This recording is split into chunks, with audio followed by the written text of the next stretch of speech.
sekarang kan juga sudah trendingnya ya orang tuh sama sesuatu yang karakter-karakter virtual tuh lebih terbuka, ya kan? Dibanding misalnya ya kita ngobrol sama orang gitu yang kita nggak kenal kan. Halo, kembali lagi kita dalam Bell Entertainment program Indonesian. Kali ini kita akan bicara tentang dunia virtual reality. Kali ini gue akan ditemani seorang CTO, yaitu seorang Chief Technology Officer yang saat ini sudah memiliki banyak project di dalam dan luar negeri. Mereka menamakan perusahaan mereka adalah Sinta VR. Dan kali ini saya langsung didatangin oleh punggawanya, seorang pendiri juga. Perusahaan ini lumayan cukup besar dan terkenal di beberapa dunia multimedia, entertain dan juga games. Dan inilah dia Andrew Stephen Puita.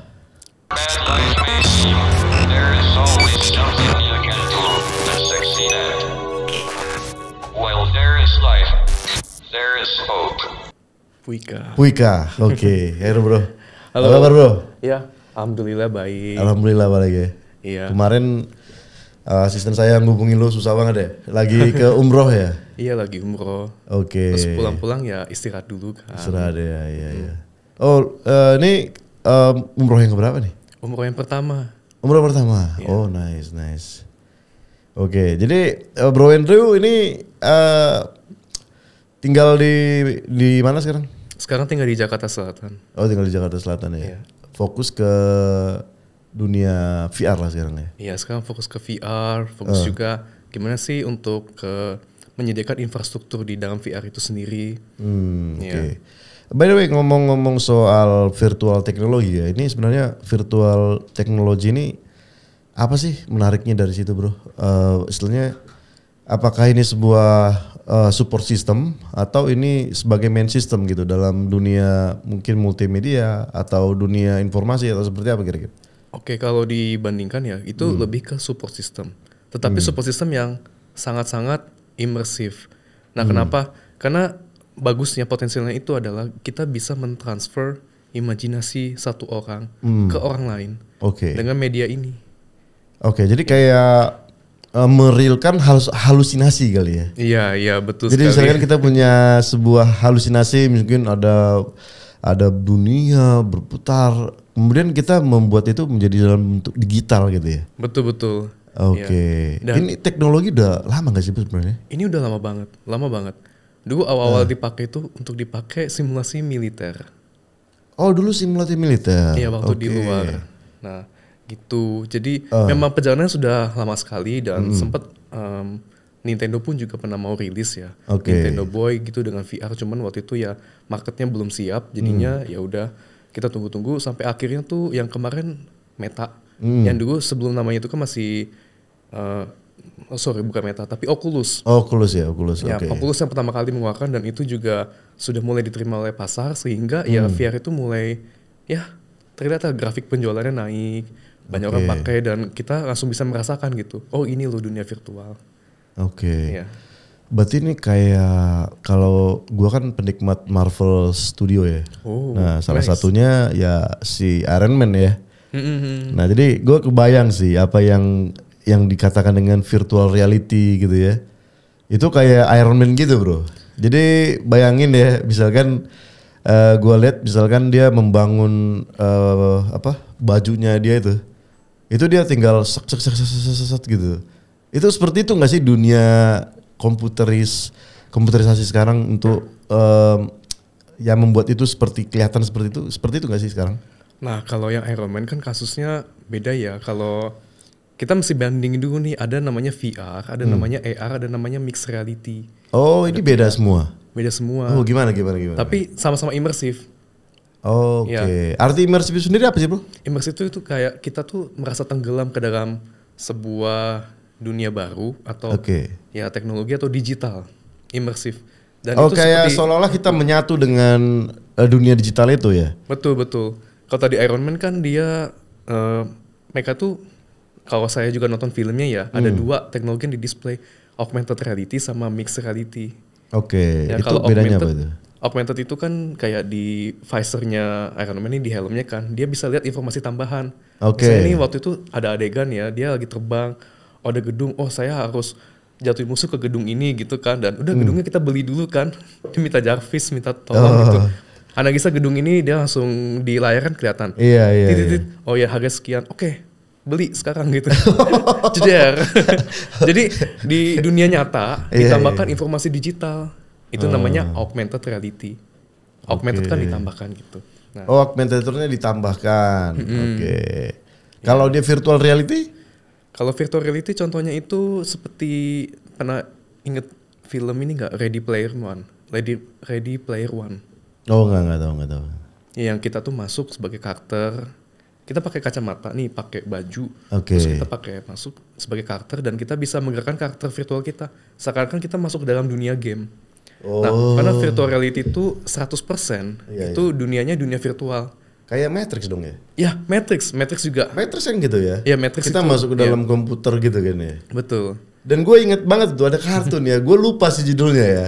Itu dia masuknya lewat listrik gitu ya, terus masuk ke dalam dunia digital gitu. Iya, seperti itu. Apa ya namanya itu? Aku lupa banget itu. Itu film-film zaman kami sih. Zaman-zaman old school itu ada seperti itu. Oh, karakternya seperti apa ya? Mungkin saya bisa bantu inget. Dia kayak pokoknya dia kayak gini-gini gitu ya, entah gimana gitu ya. Terus dia masuk ke dalam dalam saluran TV seperti itulah. Iya, seperti itu. Cuman aku lupa nama filmnya apa ya. Berarti itu sekarang diwujudkan lagi ya untuk virtual reality seperti itu ya? Iya, betul. Nah, sekarang penggunaan dunia virtual itu tuh beragam macam ya. Yang kita kenal banyak ya di media itu digunakan sebagai entertainment. Karena kita bisa pakai dunia virtual, kita main game. Iya. Seakan-akan misalnya contoh saya sebagai samurai, saya punya pedang di dalam dunia virtual, tebas-tebas musuh gitu kan. Iya. Nah, kayak semacam reality ya, reality. Ya, tapi sebenarnya itu virtual gitu ya. Betul. Nah, yang sering saya pakai di dunia virtual itu emang buat olahraga juga.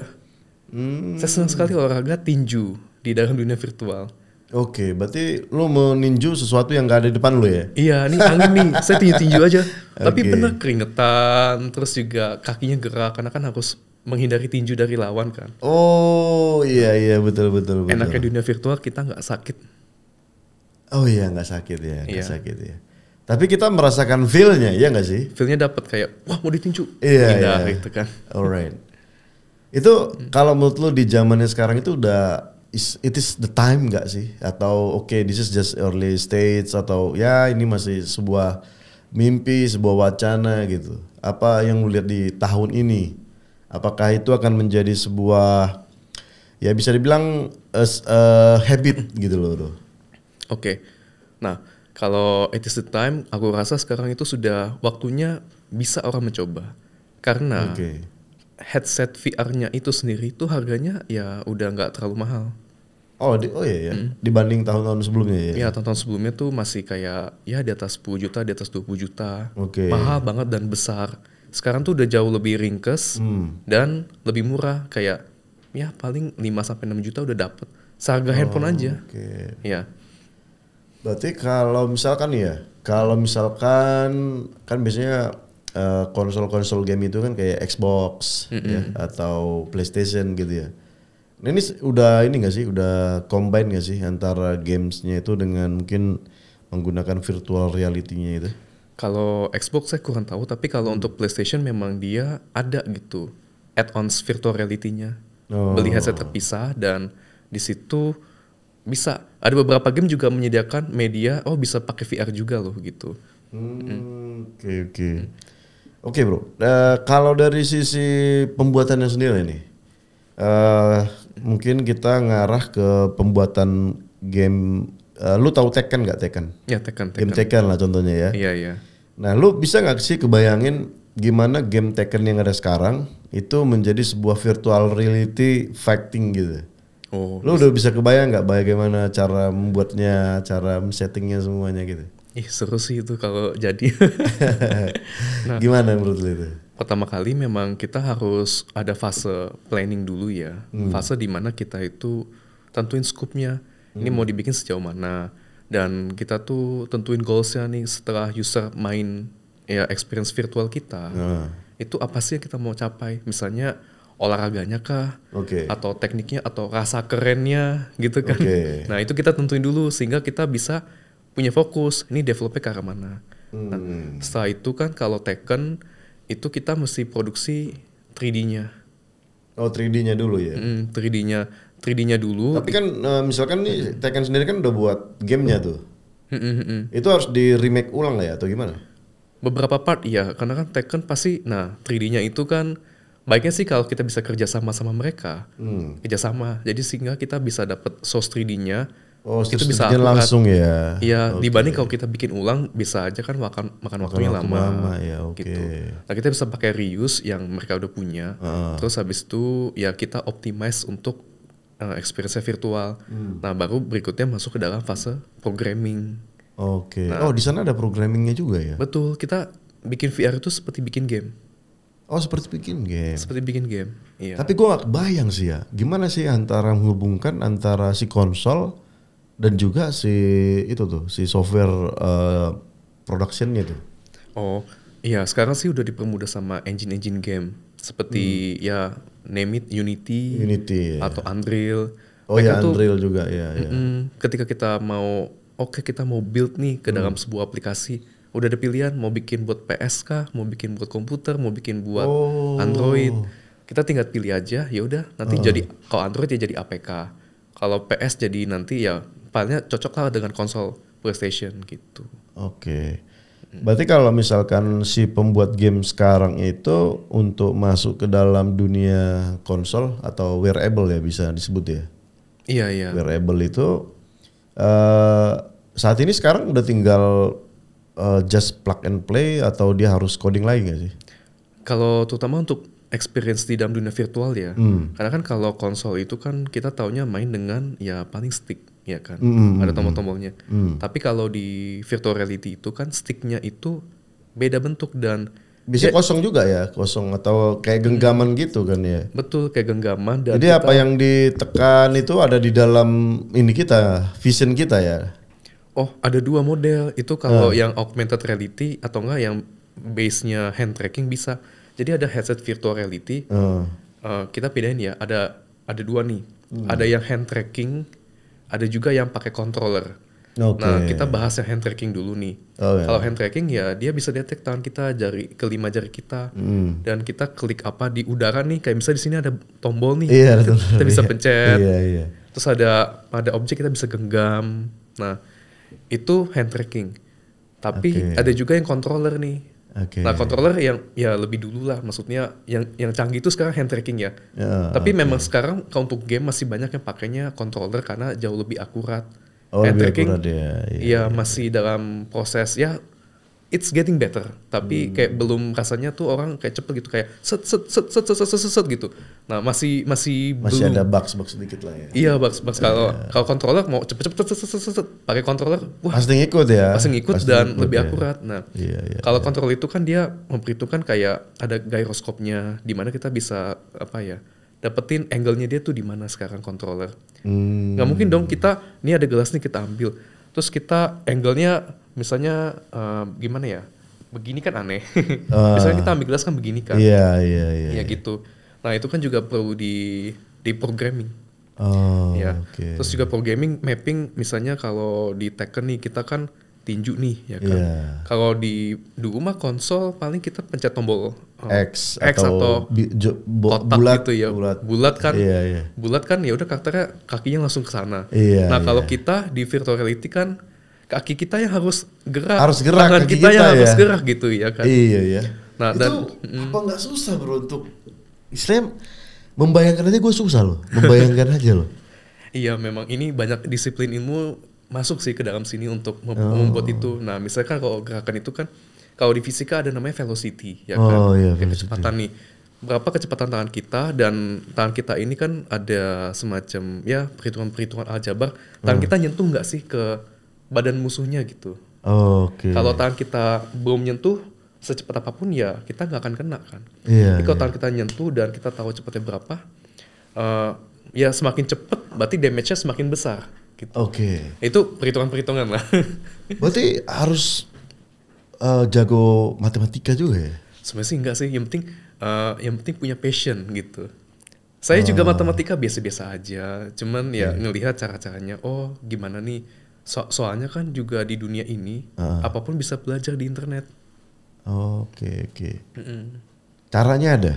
Caranya ada, belajar di internet aja. Yang penting kita punya bayangan simpel aja. Tapi jujur sih, mungkin saya kalau dulu nggak kuliah atau saya matematika lemah. Tapi saya juga ngusahain gitu.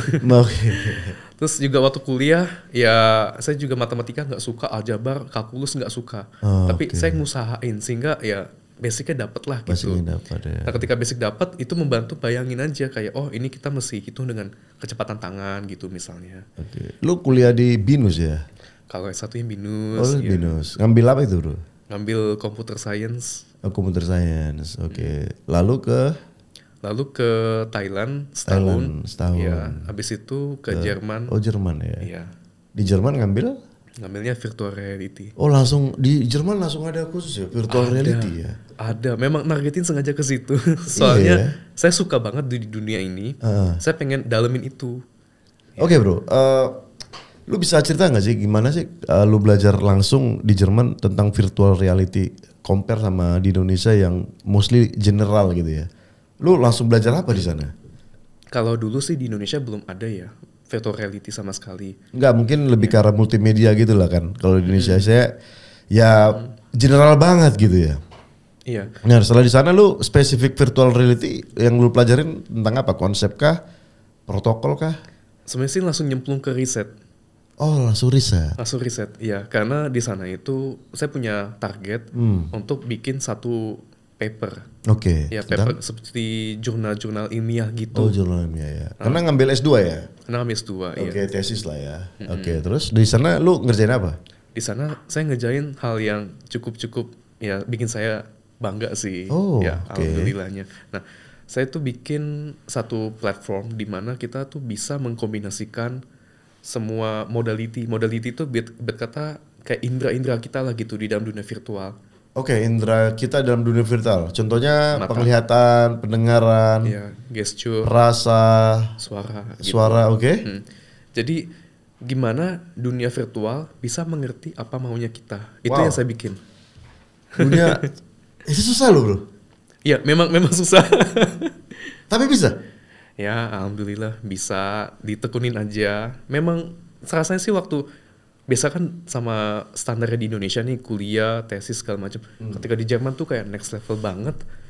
Tapi ya udah saya coba jalanin. Saya memang suka, biarpun itu berat banget tapi karena saya suka, saya mau bikin yang keren, mau bikin yang berguna juga nih buat orang. Ya udah saya usahain. Akhirnya bisa. Tapi orang-orang di sana gimana menurut lo? Istilahnya selevel gak sih sama lo? Ya sepertinya selevel. Nggak, cannot say ya. Soalnya di situ cuma setahun. Maksud gue gini, apakah kalian bisa ngerjain sesuatu bersama gitu? Iya, karena saya ngerjain bersama dengan beberapa orang di sana juga. Oke. Dan di sana yang saya barengan itu mereka lagi S3. Oh, S3 malah. Iya, saya S2, mereka S3 gitu. Oke. Dan pembimbing saya juga lagi ambil postdoc waktu itu. Oke. Nah, terus yang saya bikin itu begini. Saya bikin dunia virtual, saya juga bikin sistem untuk menangkap sensori indera kita. Dan di dunia virtual saya tinggal bisa tunjuk ini. Saya mau ada di meja ini bola basket. Nanti pleng, bola basketnya muncul. Oh iya, seperti itunya? Iya, seperti itu. I want a basketball here. Yeah, I want a basketball here. I want this basketball make it blue gitu kan, jadi biru bolanya. Bisa. Jadi dia pakai ini kita ngeliat di daerah meja nih. Terus kita juga pakai tunjuk, ya kan? Kita tunjuk bola basket. Kita pakai suara. Nah, itu kita kombinasikan konteksnya dan saya bikin sih platformnya gitu supaya ini maksudnya itu apa sih? Maksudnya si orang ini nginput sesuatu gitu. Plak. Nah, masuknya langsung di dunia virtual di generate. Udah kayak Harry Potter ya, bro. Iya. Iya kan? Jadi bisa sihir iya, gitu kan? ya. Bisa sihir kan ya. Cuman bedanya memang sihir itu nyata. Cuman dia butuh talenta, butuh macam-macam lah untuk mendapatkan ilmu itu. Dan sekarang dengan teknologi ya siapapun bisa ya membuat magic itu. Siapapun bisa. Bahkan udah banyak game di let's say di Oculus ya, di Metaverse itu sihir pakai tangan kayak api, fire, dish, ya udah kan. Oke. Tinggal dilempar, ada musuhnya tuh. Keren kan, keren banget. Iya keren ya. Bahkan sampai gue pikir ya, kedepannya itu kalau sekarang kan kita masih ya pakai alat yang sebesar itu ya Oculus atau ya sekarang punya Apple juga agak gede gitu ya. Jangan-jangan gue kebayangin nanti suatu saat itu nempel di mata kita bro. Iya paling bertahap paling ya. Bisa jadi Imajinasi ya. Imajinasi ya. Ini dulu pakai kacamata dulu, kacamata yang ramping gitu kan nutupin mata semua. Nah terus berikutnya ya tinggal bisa jadi lens. Sampai kayak soft lens. Soft lens bisa suatu jadi. Suatu saat bro. Ya bisa jadi. Gila ya. Berarti kita ada di dunia yang nyata tapi gabung sama dunia digital ya, secara live ya. Betul, dan kita nanti mungkin anak cucu kita nggak sadar mana yang digital, mana yang digital, mana nyata. yang ini ya. Iya. Kayaknya impian-impian apa kayak film-film Hollywood itu nyata sih nanti ke depannya. Gue pernah nonton Surrogates tuh. Surrogates lu pernah nonton gak? Wah nggak pernah tuh. Will Smith. Bruce Willis. Oh iya nggak pernah tuh. Ya, coba nanti nonton ya. Iya, Surrogates namanya. Itu gue lihat, wow, dunia masa depan seperti ini ya. Jadi kita tuh hanya ngontrol tubuh kita, itu di rumah bro. Iya di rumah. Jadi yang jalan di dunia itu kayak semacam robot atau apa gitu, yang masukin jiwa kita. Gue nggak tahu itu akan menjadi kenyataan sepertinya itu ya. Ya semoga biarpun jadi kenyataan itu tetap baik lah gitu ya. Dan terkejut juga kan, lu pernah dengar ini nggak pernyataan Elon? Mungkin sekitar 4 tahun yang lalu dia bilang bahwa hidup manusia itu sebenarnya ada dalam simulasi komputer katanya. Katanya dia kan ya oke lah kita lihat perkembangan dulu mulai dari game Pac-Man misalkan ya.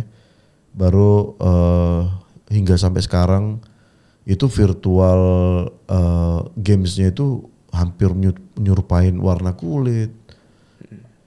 Dan tidak akan kemungkinan nanti ini bisa menjadi real gitu.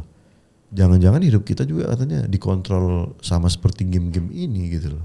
Sebenarnya sih itu udah possible juga ya. Dimana di game atau di dunia virtual kita bikin koloni.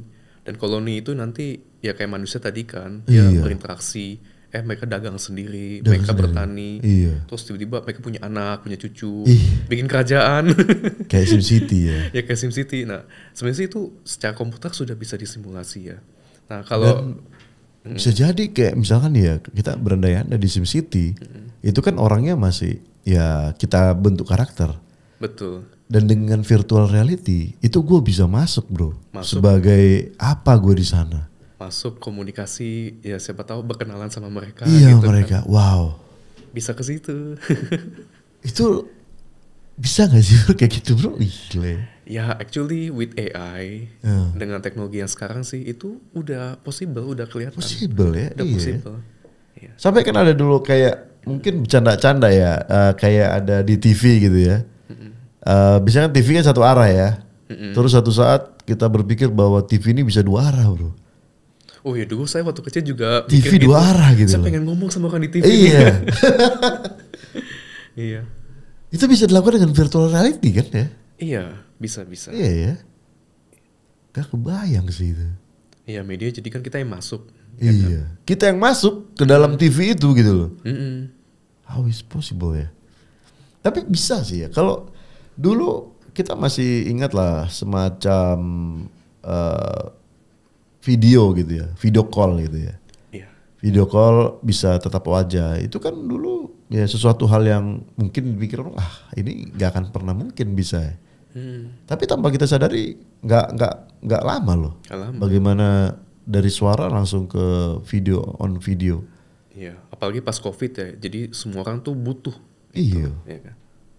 Dan mungkin nggak salah kalau prediksi ke depan ada hologram.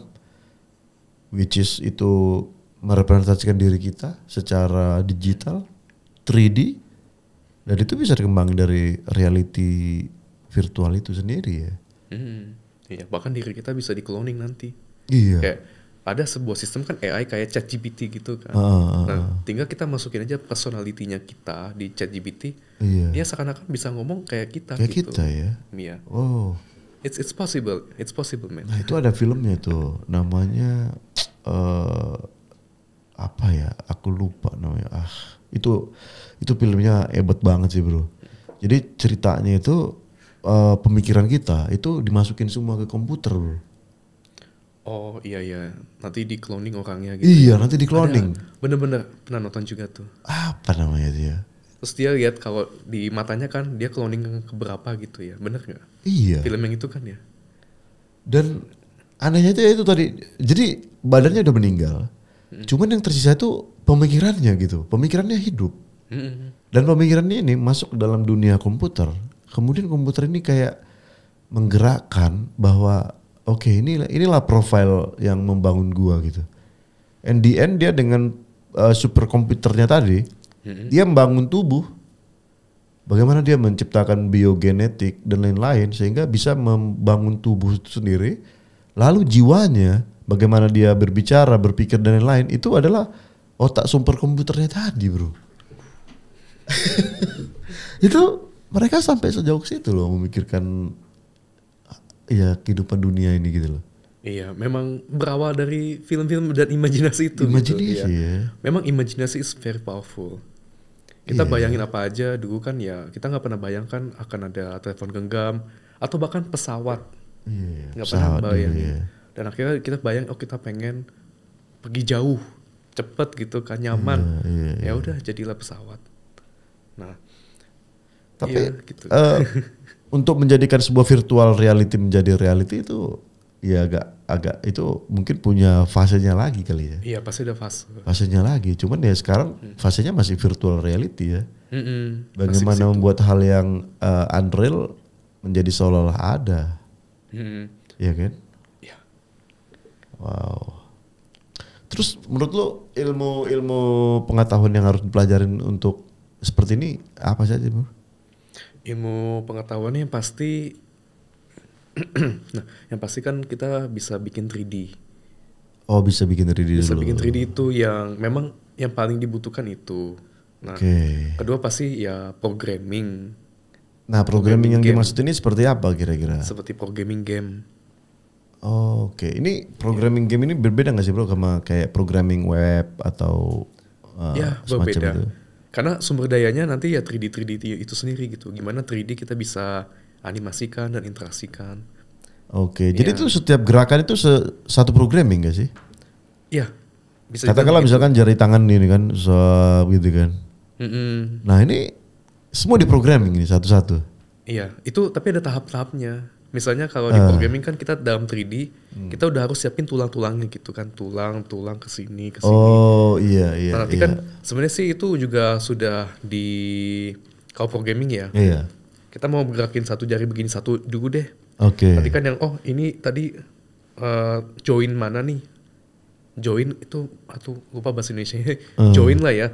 Join mana? Kita gerakin ini ke sini gitu kan. Ada angle-angle-nya.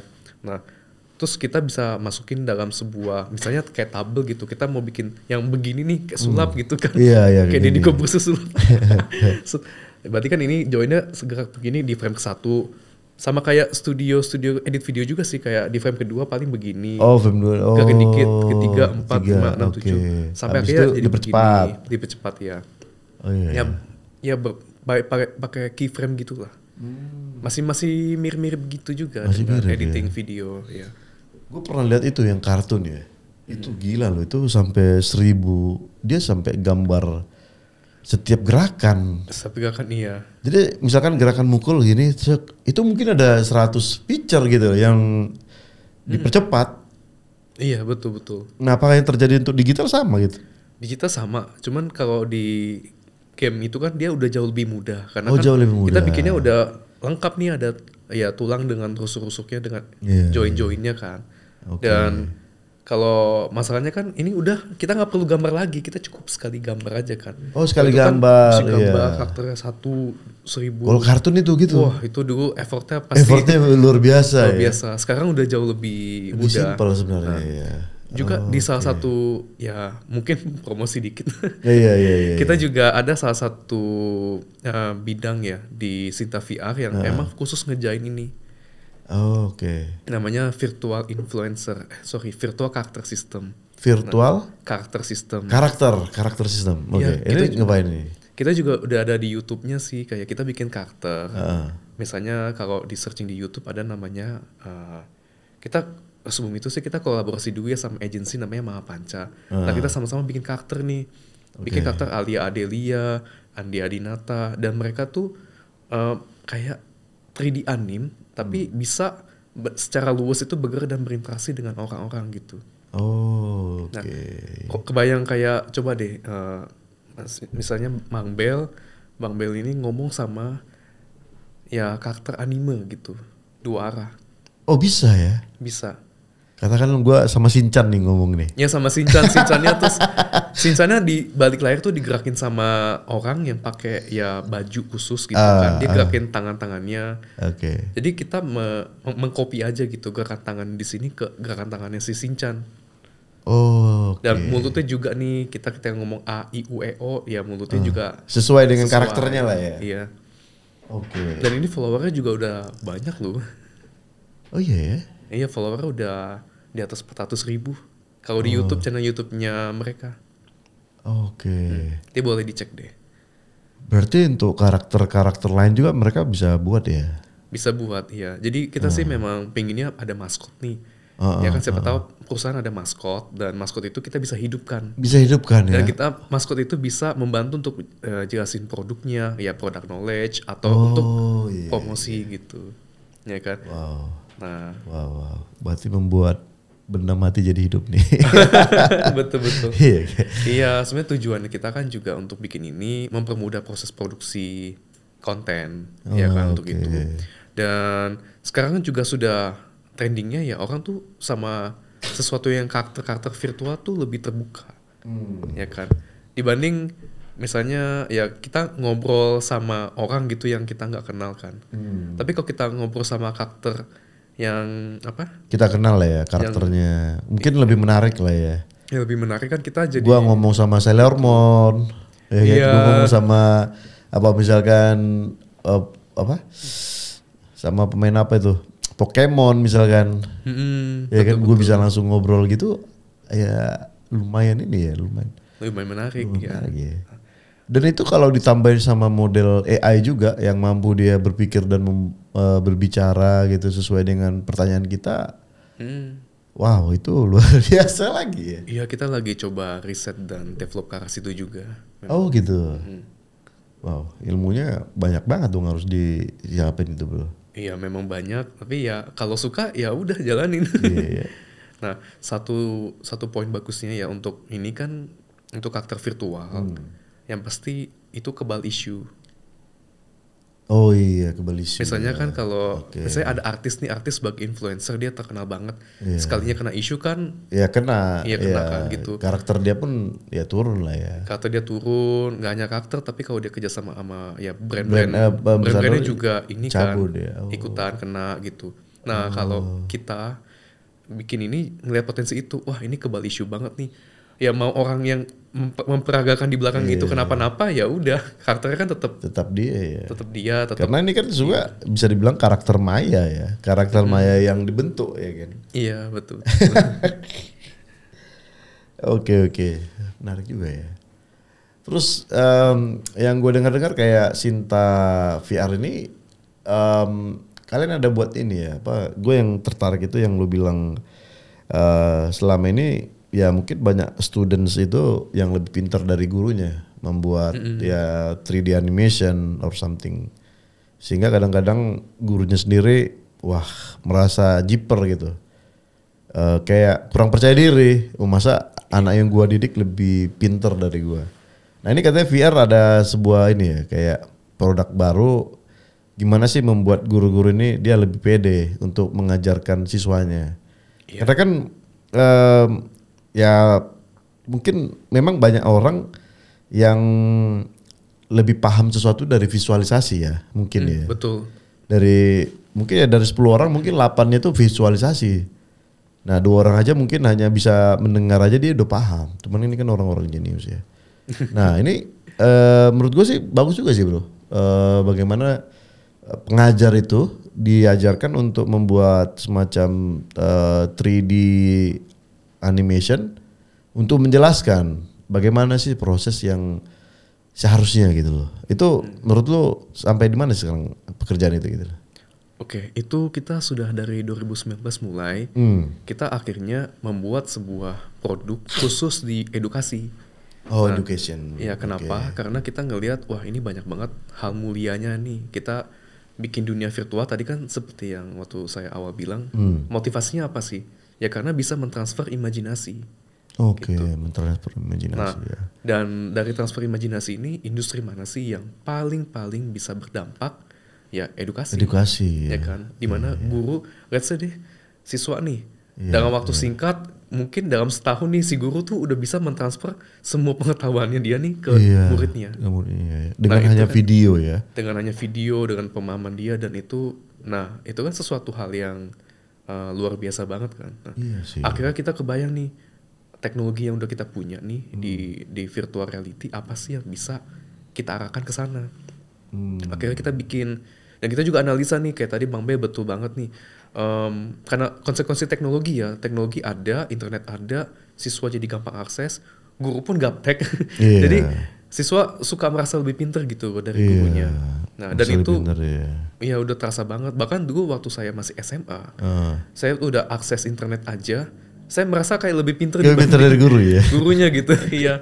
Kayak ini terus juga apa-apa sebelum bikin kan bikin apa ya lupa tuh kayak kertas, aduh lupa deh kayak halaman koran-koran digunting.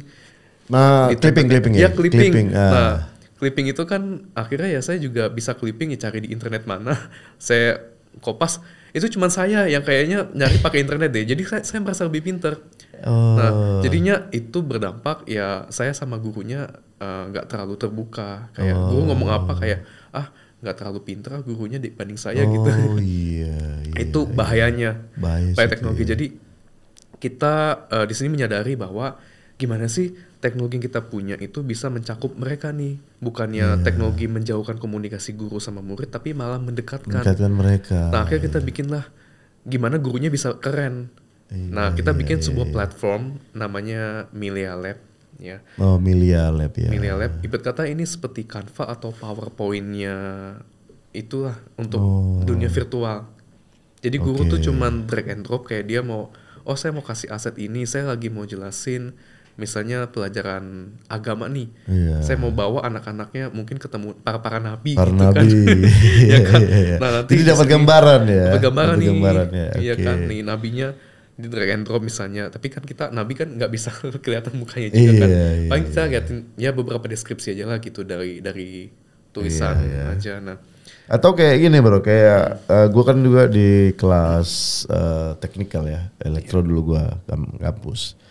Jadi di kalkulus itu kan ada misalkan X plus Y gitu ya kan, sama dengan 1 misalkan. Nah ini gambarnya seperti apa ya kan. Nah ketika dia 2X plus Y sama dengan 4, nah ini seperti apa.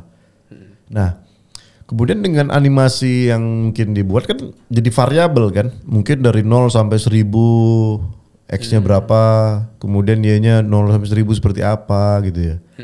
Nah itu kan membuat orang untuk berpikir bahwa matematik ternyata indah banget gitu. Ternyata semua goresan-goresan gitu ya, itu semua ternyata matematik gitu loh. Ya kan? Dan bahkan gue pernah nonton kayak semacam trailer gitulah, trailer TV apa masa depan gitu. Jadi sekolah anak-anak kayak SD gitu. Ya menjelaskan sesuatu itu sudah dengan virtual reality gitu bro. Betul. Iya, misalkan nih kita sekarang ada di bumi gitu ya. Nah kemudian di samping kita apa misalkan? Oh di samping kita ada Merkurius atau Venus, bumi. Dan itu semua divisualisasikan dalam bentuk animasi seperti itu. Dan gue yakin banget sih dengan begitu anak punya imajinasi. Gak hanya sekedar cerita, begini, matahari ada apa sampai ke Neptunus gitu. Jadi kalau menurut gua memang ini akan menjadi sebuah fenomena yang baru sih untuk pendidikan gitu. Ya, betul banget. Iya kan? Iya. Oke. Tata surya, dan kita pernah bikin juga dulu kayak experience tata surya, kayak dia dari matahari akhirnya jalan nih ke Merkurius, ke Venus, ke bumi, ke bulan, terus akhirnya seterusnya gitu ya. Nah, dan di situ nanti ya kayak satu hal ya yang bikin siswa itu lebih inget sama pelajaran ya pasti karena itu dia ngalamin langsung. Dengan virtual reality kan dia ngalamin langsung. Oh iya, experience-nya ya mereka langsung lihat ya. Ya itu satu. Kedua, nggak cuma lihat tapi empati. Oh empati ada ya. Empati juga penting. Karena dia kayak immersive itu kayak nyatu ya antara digital sama real itu dia nyatu ya. Iya nyatu, dan empati ini ibarat kata gini, dia tuh merasa senang. Senang banyak, wah kayak wah ini ya, wah keren, wah tadi ada orbit, ada ya meteor tiba-tiba lewat gitu. Kayak kesan-kesan kecil aja kan dia tapi mengingat banget. Itu bahkan sampai mungkin setahun atau 2 tahun, oh saya dulu experience di dunia virtual tata surya tiba-tiba ada meteor lewat saya hampir kena gitu kan. Oh iya. Itu hal yang lebih diingat gitu. Iya Nah, jadi memang kita mencoba ngekombinasi itu gimana sih ya, visualnya dapet, empatinya juga dapet gitu kan. Terus juga ini tuh bisa saling gitu, guru sama muridnya ya membantu komunikasi mereka. Jadi kalau kita sih metodenya ya gurunya bikin dulu nih. Karena kan kenapa gurunya bikin? Tapi ini yang kalian buat ini umur-umur 40-an masih bisa nggak sih nangkap untuk buat itu? Ya masih bisa nangkap karena yang bikin guru-gurunya bervariasi, ada yang guru muda, ada yang guru udah tua, bisa semua. Oh bisa semua. Ya, kita memang sudah. Berarti kayak semacam lu buat Facebook aja kali ya? Iya betul. Berarti kalau syaratnya bisa Facebook nggak? Bisa. Ya udah berarti bisa gitu lah ya. Iya bisa. Semudah itu ya? Semudah itu. Iya. Oke. Kemarin kita juga ngadain workshop ya. Kita selain di sekolah kita juga kadang Milea Lab ini tertarik gitu sama universitas-universitas, dan akhirnya kita diundang untuk workshop sama BINUS. Nah BINUS kan di bagian LKC, Library Knowledge Center itu ada banyak pustakawan, dan juga ngundang pustakawan dari luar sih, kayak dari UI atau dari mana-mana gitu ya, univ lain. Kita ajarin pakai Milea Lab cuma 3 jam, dan mereka udah pada bisa bikin, dan mereka sangat suka banget kayak ini bisa nih, kayak buku-buku kan biasa kan buku-buku sangat sulit ya untuk dicerna gitu karena kan tebel, kita harus baca. Nah kita kan enak kan biasa kalau buku sebelum baca ada baca sinopsisnya. Sinopsis. Nah kita ngarahin nih gimana nih dunia virtual bisa jadi sebuah sinopsis untuk buku ini. Bisa gitu ya? Iya gitu, bisa. Oke, berarti kayak buku divisualisasikan ya? Iya basically yang kita bikin platform untuk ya transfer imajinasi. Iya, transfer imajinasi ya. Nah gitu. Dan satu contoh nyata ya. Contoh nyata adalah kalau untuk siswa nih, siswa kenapa sih kayak aku belajar matematika, aku belajar fisika, aku belajar kimia, ini buat apa sih, nanti kepakainya buat apa ya gitu. Nah, kita bisa simulasikan. Simulasi, betul. Iya, contohnya matematika kita belajar Pitagoras, sinus, kosinus tangan gitu kan. Ini apa sih, ini istilah asing apa nih, istilah dari luar kali ya. Nah, tapi setelah kita simulasikan dunia virtual, ada salah satu guru nih, guru hebat. Dia bikin simulasi, nih Monas, ini ada bayangan, ada matahari ya. Terus juga berapa sih ketinggian Monas ini? Dengan matematika sudut tadi kan, dengan ya Pitagoras ya. Itu kan bisa dihitung. Bisa dihitung ya kan. Oh bayangannya berapa meter? Ya akhirnya sudutnya berapa? Akhirnya kan ketahuan nanti tinggi Monasnya segini. Tanpa kita harus nih Gugur manual ya. Gak perlu kan? Gak perlu. Jadi nyata matematika ini bisa dipakai buat itu ya kan. Jadi terutama kimia juga itu bro, kimia. Kimia. Misalnya kan kita sering misalkan NaCl gitu ya. NaCl plus misalkan hidrogen. Ini jadi apa nih kan gitu ya. Nah rumus kimianya kan ada tuh, jadi H244 apa gitu kan. Nah ini bentuknya gimana gitu loh. Nah betul banget, kalau karbon kan, misalkan karbon C4 tambah H4 menjadi misalkan gas metana, itu gimana sih, strukturnya gimana sih, kan dengan visualisasi kimia tadi kan orang dapat gambaran gitu loh. Iya kan? Iya betul. Jadi kan gini, ozon katanya kan, O3 kan, ozon. Gimana sih bentuk itunya partikelnya gitu ya? Ozon tiba-tiba nguap gitu kan. Iya. Iya. Bagaimana sih istilahnya ozon yang tadinya O3 itu bisa menipis, kenapa sih? Nah kan gitu ya. Iya. Bisa didefinisikan, oh karena ada CO2, karbonnya jadi ngikat O2-nya. Jadi begitu O3 tadi lepas, jadi tinggal O doang. Kayak gitu-gitu kan, kalau kita buat visualisasi, gue yakin banget sih anak-anak itu bakalan nempel terus di kepalanya. Nempel, Iya dan kan? dia tuh bisa mensimulasikan dan eksperimen gitu. Kayak Iya. kimia apa dicampur, yang kalau ini dicampur meledak, kan dia tahu oh ternyata kalau berikutnya campur ini hati-hati. Iya. Jadi sebelum mereka melakukan reality, Reality. mereka bisa buat simulasi dulu. Betul. Iya kan? Iya. Tapi kalau di reality meledak, ada kecelakaan, ada yang luka kan sayang gitu. Mendingan kecelakaannya di dunia virtual dulu aja. Dan mungkin kalau ada yang ngiseng mereka buat di virtual simulasi, terus mereka cek lagi bro, di reality bener gak katanya? Iya bisa. Iya kan? Bisa jadi kan? Bisa jadi. Oke, ini menarik sih bro sampai ini. Ini sekarang program ini udah sampai di mana ya? Kita memang programnya masih terus ya sosialisasi ke sekolah-sekolah. Dan so far sih ya alhamdulillah kita udah 2.000 sekolah lebih pakai Woi, 2.000? platform kita. Iya, itu di seluruh Indonesia tersebar di 34 provinsi. Udah pada pakai. Oke. Iya, Itu lu masuknya lewat gimana? Lewat private kah atau kita banyak lewat sosialisasi. kementerian gitu? Iya, lewat kementerian. Kita ada sosialisasi dibantu sama mereka.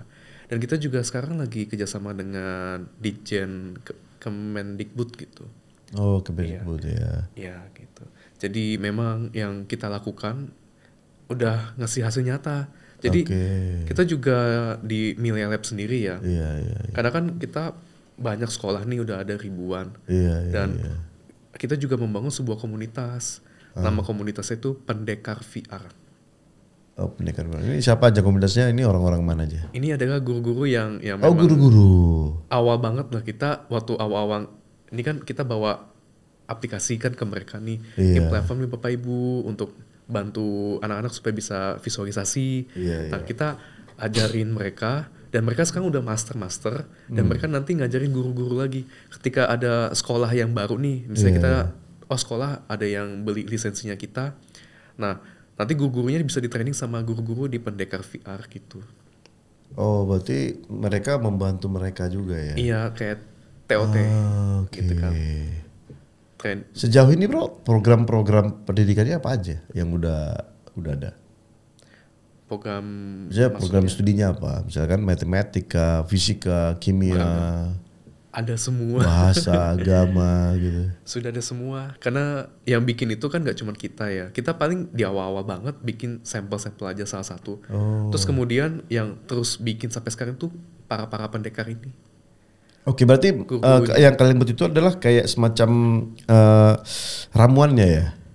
Platformnya. Iya lah, platformnya ini kayak wadahnya ya. Oke. Terus mereka bangun karakter mereka sendiri-sendiri? Betul. Oh kayak Minecraft berarti ya? Ya seperti Minecraft, seperti Roblox. Iya kayak Roblox, Minecraft. Oh wow itu lumayan besar juga idenya itu ya? Ya. Iya. Itu ide lo juga? Kita bareng sama founder. Oh sama founder juga ya? Oke. Berarti kalau sekarang itu di Sinta itu mostly B2B atau B2C dia? Kalau kita memang masih banyak menghandle B2B project. B2B project. Masih banyak. Terus kemudian ya fokus kedua kita ya di Milea Lab ini. Milea Lab ya untuk edukasi. Edukasi benar-benar hal yang kita cukup seriusin banget lah.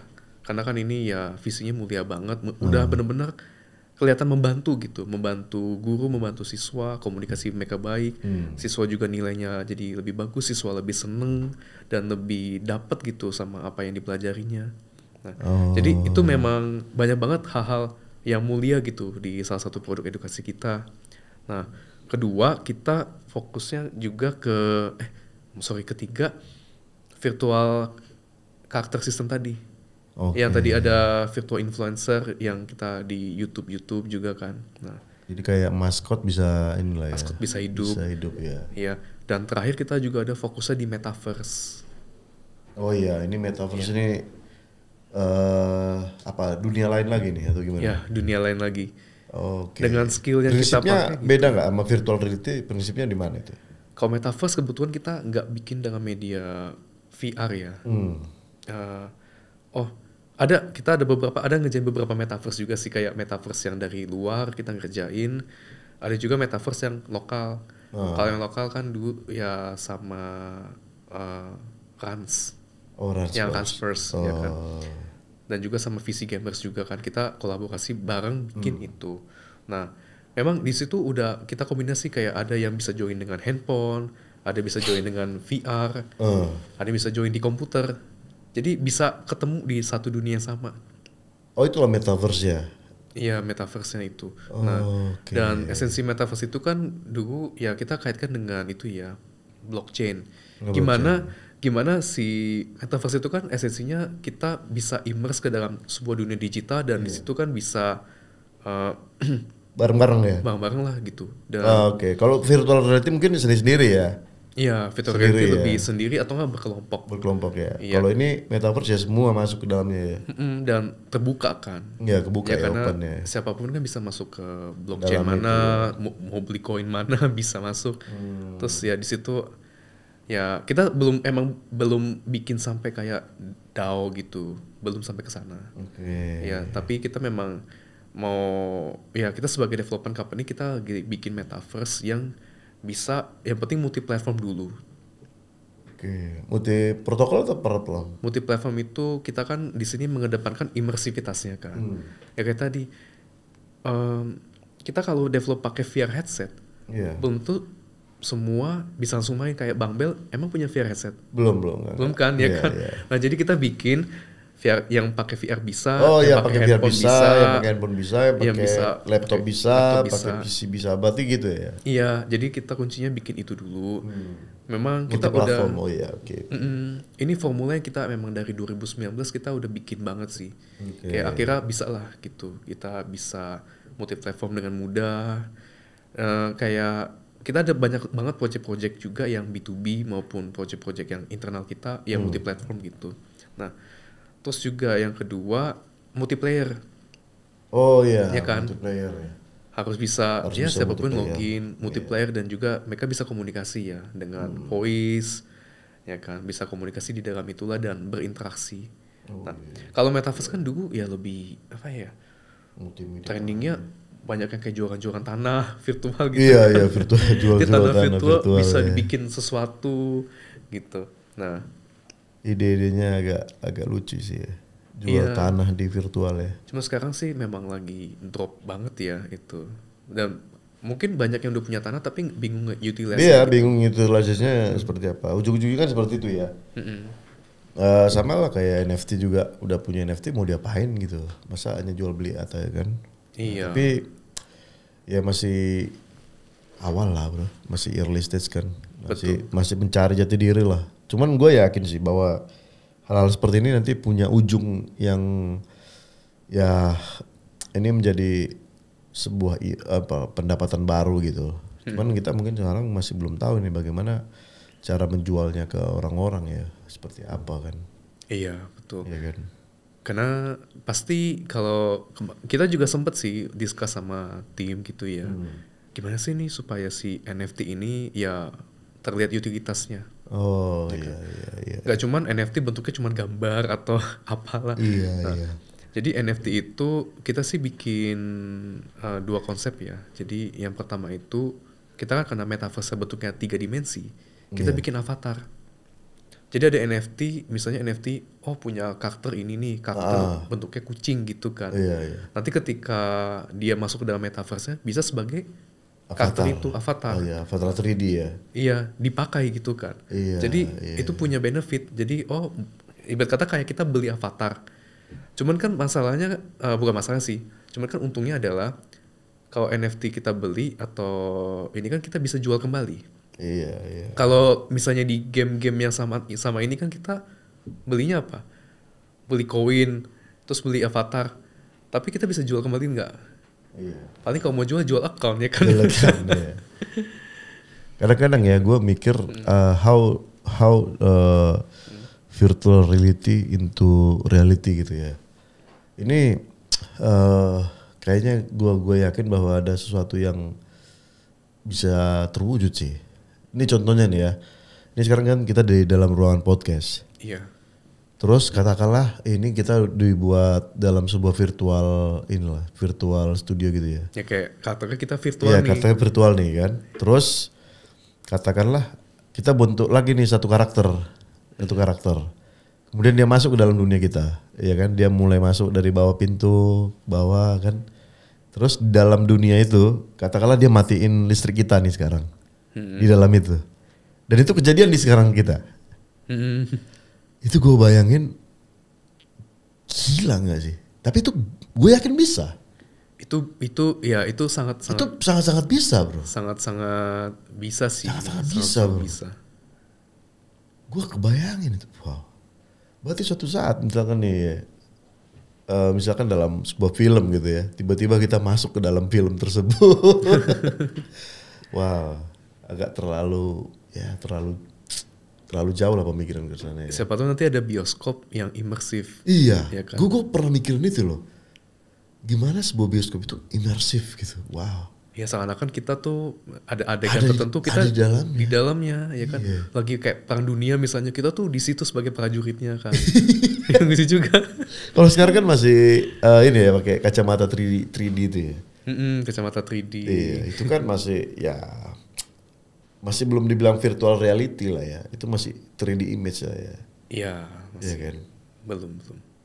Ya kalau di virtual reality ya bisa jadi apa yang kita lakukan di dalam digital itu mempengaruhi dunia realitanya itu. Ya itu memang masih jauh sih. Tapi prinsipnya itu memang kalau di sistem ya, itu seizin developernya lah. Misalkan tadi kan kita udah punya ya si dunia karakter di dunia virtualnya bisa matiin listrik. Iya. Berarti kan ya kita awalnya mesti bikin sistem security yang ngizinin hal itu. Ya jadi kan? Kalau listriknya mati di katakanlah di komputer itu, ya relatifnya juga mati. Iya gitu. Dan gue pernah dengar loh, kayak gue nggak tahu ada game khusus itu ya. Jadi kalau kita main game, kemudian saat di game itu kita meninggal, mati gitu, ditembak. Kita benar-benar mati, bro. Oh itu game anime tuh, bukan game anime sih. Ada cerita di anime namanya Sword Art Online. Wow. Dia masuk dalam dunia virtual, nggak bisa lock out. Headset itu terus tempel. Kalau dia lock out paksa atau mati di dalam game, ya nanti headsetnya akan ngebakar otaknya. Iya. Dia langsung mati. Ceritanya sih seperti itu. Niat banget ya itu ya. Ya itu benar-benar reality itu virtual reality itu benar-benar seperti itu ya. Ya seperti itu. Tapi itu ada ya? Kalau itu baru di cerita aja, cerita anim-anim. Itu juga cerita kan motivasinya kenapa sengaja tuh orang-orang dijebak di dalam dunia virtual. Iya. Ya tujuannya untuk riset juga. Oh untuk riset ya? Untuk riset dia ingin tahu behaviornya kan orang-orang panik dan gimana orang-orang bisa survive dan ya kerjasama lah gitu. Kan yang sekali login itu bisa ada banyak orang nih ya ratusan ribu orang. Tapi ada juga yang meninggal ya 70%-nya lah, tinggal 30%-nya teratas ini. Ya udahlah mereka kerjasama gitu kan, gimana untuk ngelawan bos terakhir. Karena kalau bos terakhirnya dilawan baru dia bisa lock out. Lock out dan akhirnya lepas gitu. Kondisinya itu. Ya itu ceritanya seperti itu. Nah ini salah satu yang bikin saya ya termotivasi masuk dalam dunia virtual, anime ini. Anime itu ya? Ya karena anime ini bener-bener ya menurut saya sih, saya suka ceritanya. Jadi kita sebagai kayak hero gitu ya. Kita naikin level. Apa namanya lu? Ingat? Sword Art Online. Sword Art Online. Iya.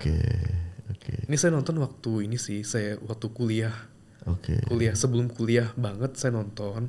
Terus akhirnya saya membulatkan tekad, wah ini dia. Ini dunia virtual yang mau aku bentuk, ya aku mau banget kerja di sini lah gitu. Mau banget bikin di sini dan ngelihat potensinya tidak terbatas. Karena ini mau dibikin entertainment bisa, mau dibikin buat ya kita juga hiburan, education bisa, buat simulation bisa ya. Kita juga pernah bikin simulasi untuk parkir pesawat gitu. Iya. Ya, parkir pesawat kan ada petugasnya kan. Iya. Nah, dan bahkan memang kayak untuk menjadi pilot itu kan, ya itu kan virtual reality kan ya.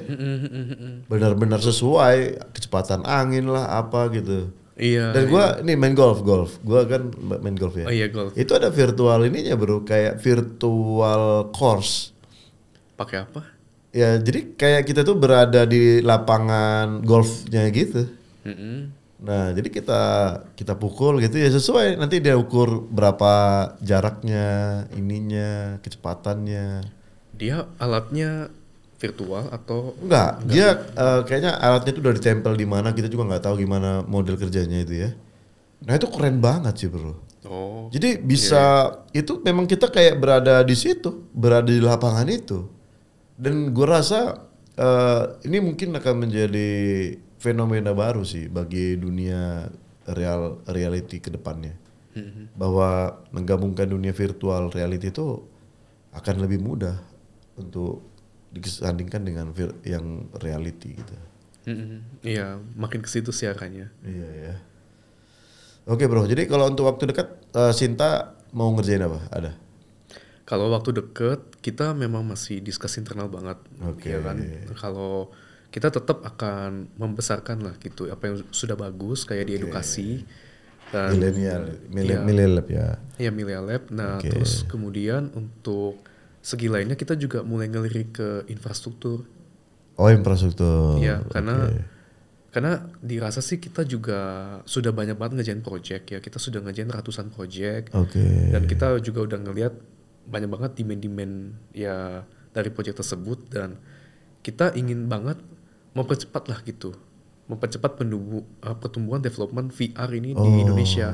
Jadi nggak cuman kita yang develop gitu. Kita ingin punya wadah yang luas sehingga orang-orang kreatif di Indonesia itu bisa masuk ke dalam ekosistem kita nih dan ya terbantu lah gitu. Mau develop apa nih gitu.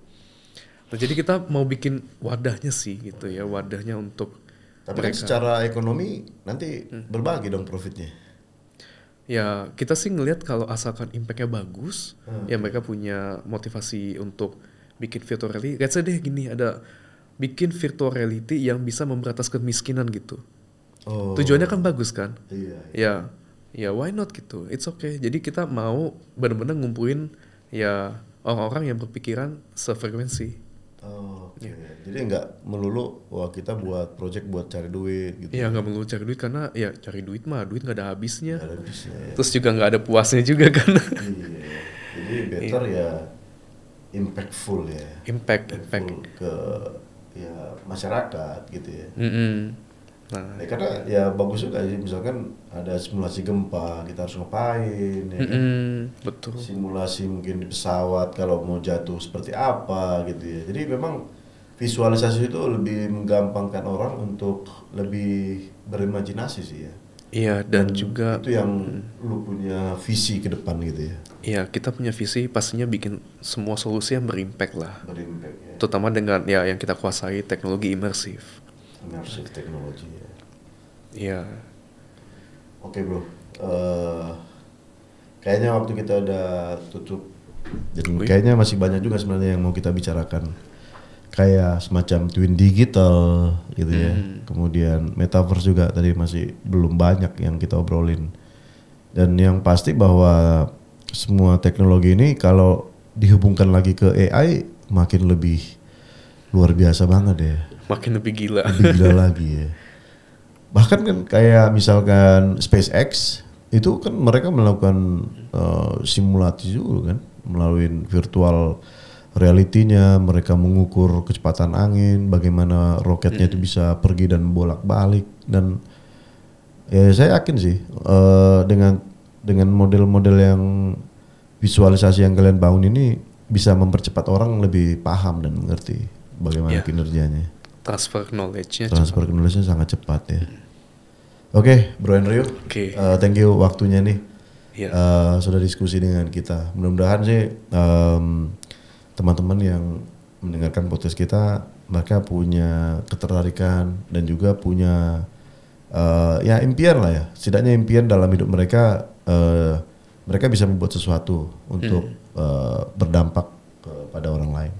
Amin. Okay, semoga project Millennial berjalan terus. Kemudian ya banyak sekolah yang ikutin jejak kalian dan juga platform yang tadi yang untuk bagaimana mengajak para kreator untuk bisa membangun sebuah sistem bisa berjalan tahun ini bro ya, tahun depan 2024. Amin ya, asalkan semuanya berdampak, waduh senang banget lah gitu.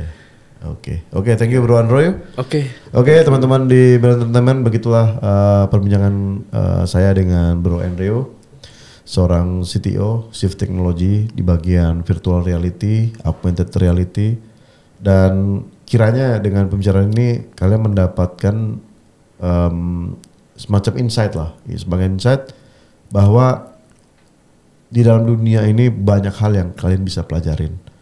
Dan pastikan bahwa apa yang kalian pelajari itu bisa berdampak bagi orang kalian dan di sekitar kalian. Oke, demikianlah perbincangan kami. Dan sampai ketemu di episode-episode selanjutnya di Bell Entertainment. Dah.